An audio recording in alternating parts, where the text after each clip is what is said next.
My dear friends, the series of the Gospels that tackle on the hypocrisy of the scribes, the Pharisees, and the teachers of the law would somehow be a kind of important lesson of our Christian living, an important lesson of how it is to be true disciples, an important lesson of discipleship.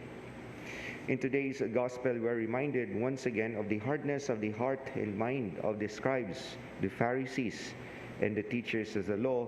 And once again, the gospel calls them hypocrites.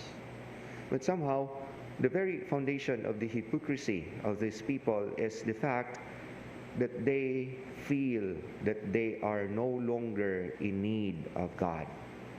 That means they shun that very fundamental and natural need of a God that is in our hearts. And they try to suppress that. And by making a kind of a surrogate that the God in their lives is their own selves as long as they are obedient to the mandates of the law.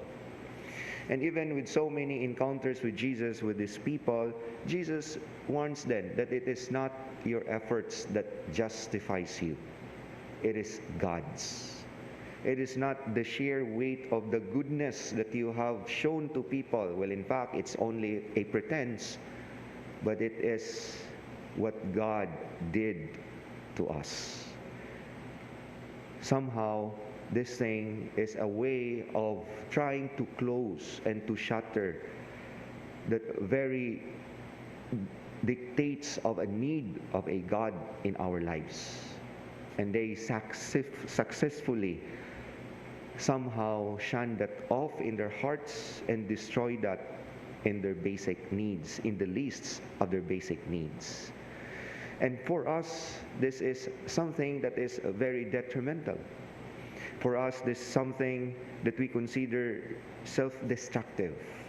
The moment that we try to shun that very fundamental need of a God, if we try to neglect that very fundamental need of Jesus, and the moment we feel like that, and the moment we exert effort just for that, then we are like the Pharisees, the scribes, and the teachers of the law, in whom Jesus reprimanded, in whom Jesus has a very sharp kind of reprimanding, this kind of an attitude that would lead them to self-destruction. For us, we need to nurture more of our need for God. And that comes from what St. Paul in our first reading to the Ephesians, that he is the slave of Christ, and somehow enticing the Ephesians, the followers of Jesus, to conduct themselves worthy of their calling, to live a life of humility, goodness, and to be always capable of loving.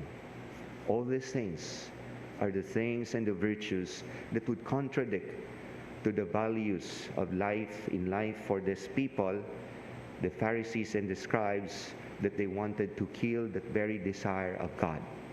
But the more we conduct ourselves worthy of our calling, in humility, in goodness, and in love, the more that we need God. The more that we realize that it is not because of us that we are justified, but it is because of what Christ did for us. Amen.